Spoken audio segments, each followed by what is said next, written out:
Tuesday, November 5th, day 468. And it's creeping up on 4:30. And the sun is already down enough to shine red lights across the western skies. I think it's supposed to be west, isn't it?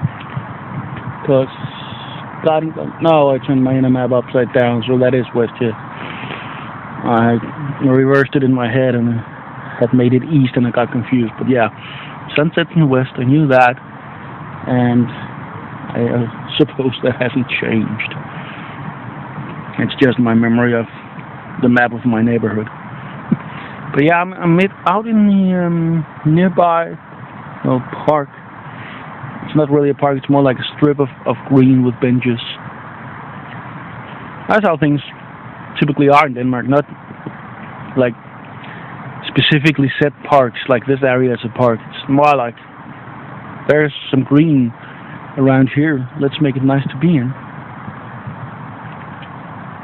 This is a nice natural strip. I think I've talked about it before, but what I think I haven't said is that I was actually planning on sitting on a bench that I kind of consider my spot. It's an old, worn-down bench, broken, but still standing. Table much the same in front of it. But yeah, I should actually say it was, because it's been removed. I'm not really upset about that. It was old, it was really dilapidated, probably dangerous. But it was kind of my place, my spot. An open clearing, overgrown. Sometimes people fishing there. Usually people from the Eastern Bloc who moved here and probably were used to living in a smaller, not a smaller, but a less populated area where you could actually fish in the streams. Here, I don't think they'll catch much. It's a city stream. I don't think it's that good for it. But it's a nice place, nice spot. But the bench is gone now. The spot is still there, but the bench is gone, so there's nowhere to sit. It seems they are cleaning out the place here. I'm not talking about tearing it down. I think they plan to keep it. They have this. It has a kind of, I think it's a World War II memorial status. There are bunkers that they've been fixing up to. They're starting to look quite nice, considering that they're bunkers. But they're pruning the place, making room for trees to grow, stuff like that, rebuilding stuff, clearing out old stuff like the bench and its table. That's what they do when there's an economic downturn. The state starts paying smaller companies to, I don't know if they're smaller companies, but construction companies to do all kinds of small and medium tasks, so that there's some money in the system and things don't fall apart. Companies don't collapse, but don't need support either. They just pay to do something that's actually for the common good, like cleaning up this place. So I guess it's good. I don't mind the bench is gone. I'm fine here too.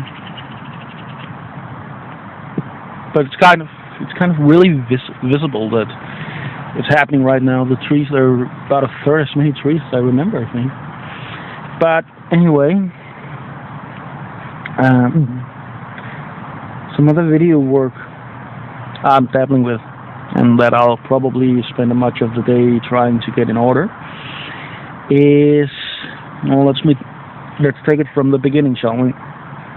My dad plays a lot of FreeCell. It's the solitaire thing that's in most Windows computers.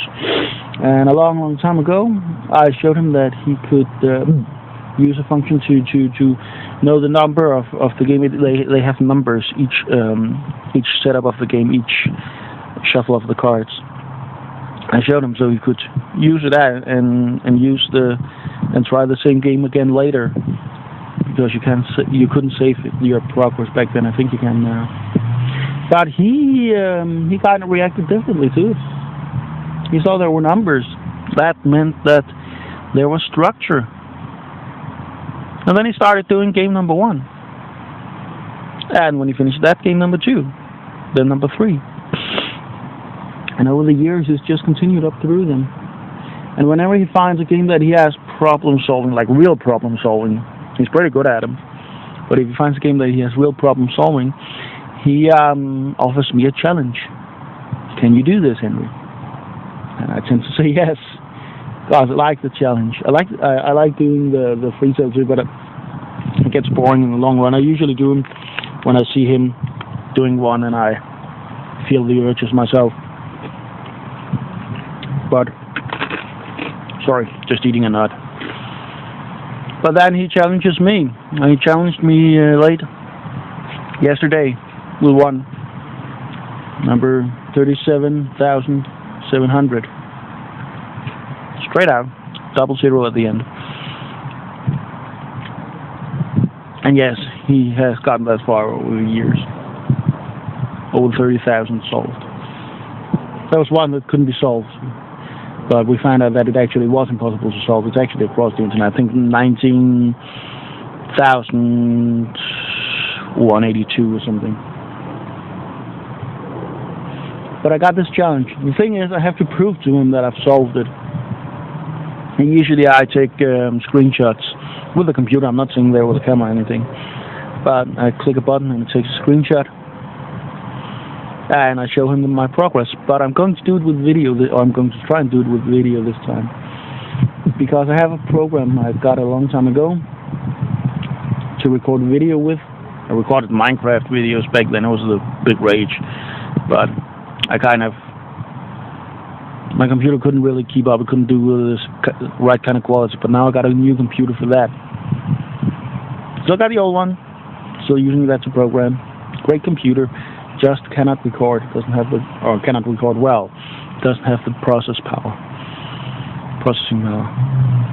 So I'm gonna do a video with that because the intent is that I will do videos like that for the game I'm making. And it's about time that I start. Because I don't think I can do much with just taking pictures of the game anymore. We're reaching the stage where people have to see it in motion.